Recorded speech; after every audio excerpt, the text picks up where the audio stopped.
চনত মিনিষ্ট্ৰীয়ে এটা বিশেষ DLEDৰ সুবিধা দিছিল সেই বিশেষ DLEDৰ সুবিধাটো কেৱল ইন সাৰ্ভিসৰ কাৰণে আছিল গতিকে আমাৰ ইন সাৰ্ভিস অৰ্থাৎ DLED নথকাকৈ যিসকল শিক্ষক শিক্ষয়িত্ৰীয়ে চাকৰি কৰি আছিল তেওঁলোকক DLED কৰাৰ সুবিধা দিয়া হৈছিল কিন্তু বহুত প্ৰাইভেট বিদ্যালয়ে আবেদন কৰিলে যে আমাকো এই সুবিধাটো দিব লাগে কাৰণ আমাৰ প্ৰাইভেট বিদ্যালয়ৰো শিক্ষক শিক্ষয়িত্ৰীসকলৰ DLEDটো প্ৰয়োজন হোৱাটো উচিত গতিকে মিনিষ্ট্ৰীয়ে প্ৰাইভেট বিদ্যালয়ৰ DLEDটো এলাউ কৰিলে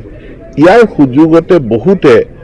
প্ৰাইভেট বিদ্যালয় বা ভেঞ্চাৰ স্কুলত তেওঁলোকে চাকৰি কৰি আছো বুলি তেওঁলোকে DLED কৰিলে কিন্তু আমাৰ চৰকাৰী দৃষ্টিকোণৰ ফালৰ পৰা আমাৰ যেটো আছিল যে ইন সাৰ্ভিসৰ কাৰণে আছিল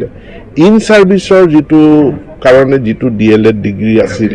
হেতু নন সাৰ্ভিস ক্যান্ডিডেটে কেনেকৈ এভেইল কৰিলে গতিকে যিসকল নন সাৰ্ভিসে এভেইল কৰিলে তেওঁলোকক